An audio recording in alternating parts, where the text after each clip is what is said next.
नमस्कार। देखिए, शर्मा जी की क्लास में आज का जो हमारा टॉपिक है वो है वर्णमाला। आज हम बात करेंगे कि वर्णमाला के अंतर्गत कितने वर्ण आते हैं। टोटल वर्णों की संख्या हम जानते हैं कि 52 होती है, लेकिन 52 वो किस प्रकार से होती है, जैसे कितने स्वर होते हैं, कितने अयोग बाह होते हैं, कितने स्पर्श व्यंजन होते हैं और बाद में कौन कौन से अंतस्थ ऊष्म संयुक्त व्यंजन होते हैं। इस तरह से सभी को मिलाकर टोटल वर्णों की संख्या जो बनती है वो 52 बनती है। आइए हम डिवाइडेशन करते हैं, उनको बांटते हैं कि किन किन वर्गों में कितने कितने वर्णों को रखा गया है, ताकि मिलकर जो उनकी संख्या हुई है वो टोटल 52 हुई है। वर्णों के दो भेद होते हैं, एक स्वर होता है और दूसरा व्यंजन होता है। हम वर्णमाला को पढ़ते हैं, हम जानते हैं कि टोटल वर्णों की संख्या 52 होती है। तो हम सबसे पहले बात करते हैं स्वर की। तो स्वर हमारे 11 होते हैं। ए, आ, छोटी, बड़ी, छोटाऊ, बड़ाऊ, ऋषि, ए से, बड़ी, ओ, बड़ाऊ। इस तरह स्वर की संख्या 11 होती है, जो मूल स्वर माने जाते हैं, यानी कि जो मुख्य स्वर माने जाते हैं। इनको भी दो भागों में बांटते हैं जब हम अलग से पढ़ते हैं, जैसे मूल स्वर और दीर्घ स्वर। वो दूसरे चैप्टर की बात है। आज हमारा जो वर्णमाला का चैप्टर नंबर 1 है। इसमें ए और ए ये दो अयोगवाह होते हैं। इस तरह से जो टोटल स्वर मिलकर बनते हैं वो बनते हैं 13। 13 स्वर लेखन के आधार पर होते हैं। अगर कभी भी आपसे पूछा जाए कि लेखन के आधार पर स्वरों की संख्या कितनी होती है तो 13, और अगर मुख्य स्वर पूछे जाएं कितने होते हैं तो 11। हमेशा परीक्षा में यही पूछा जाता है कि मुख्य स्वरों की संख्या बताइए कितनी होती है, तो वो 11 होती है। ए और ए जो होते हैं वो अयोगवाह होते हैं, जिनको मिलाकर संख्या 13 हो जाती है।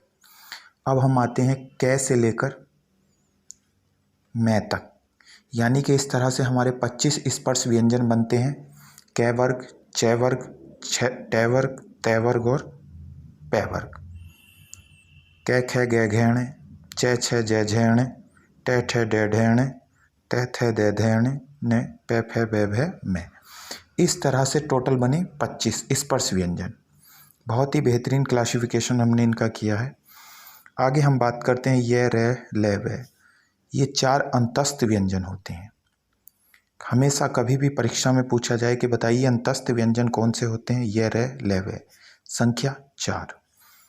ऊष्म व्यंजन से है।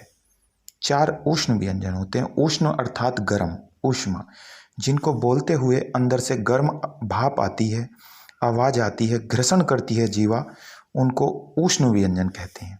उष्ण व्यंजन की संख्या में उनको रखा जाता है, जैसे से है। आगे गे, त्रै, जय और श। ये 4 संयुक्त व्यंजन होते हैं जो मिलाकर बनते हैं। जैसे ये जय और नय को मिला के बनता है, ये तय और रै को मिला के बनता है, ये भी जय, और इस तरीके से स और रै को मिला के बनता है। यानी कि 2 से मिलकर बनने वाले संयुक्त व्यंजन। नाम में ही जैसा हमें पता चल रहा है संयुक्त, यानी कि 2 से ज़्यादा मिलकर बनने वाले को संयुक्त कहते हैं।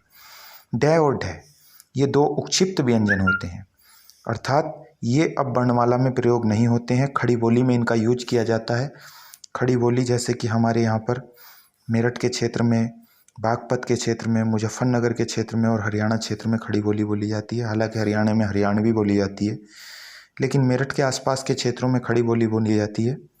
इसीलिए डै और ढै का प्रयोग उक्षिप्त व्यंजन के रूप में होता है और इन्हें डै और ढै कहते हैं। इस प्रकार से 11 और 2 13, 25 और 4 अंतस्थ और 4 ऊष्म और 4 संयुक्त और 4 उक्षिप्त, टोटल मिलाकर पूरे वर्णों की संख्या होती है 52। इस प्रकार से हमारी वर्णमाला में टोटल वर्णों की संख्या होती है 52। 52 हमें पता है, लेकिन ये पता नहीं होता कि किस किस प्रकार से उनका क्लासिफिकेशन किया गया है। अब हम बात करते हैं। देखिए, स्वरों की संख्या 11 होती है और मात्राओं की संख्या 10 होती है, क्योंकि ए की अपनी कोई मात्रा नहीं होती है। बाकी इनको ए को हटाकर गिनेंगे तो 3 और 3 6 और 3 9 और 1 10। इस प्रकार से 11 स्वर हैं, लेकिन ए को अगर निकाल देंगे तो मात्राओं की संख्या कितनी होती है, 10 होती है। ये हमारी क्लास थी जिसमें आज हमने देखा वर्णमाला के बारे में। चलिए इसको याद कीजिएगा। बहुत बहुत धन्यवाद। जय हिंद, जय भारत।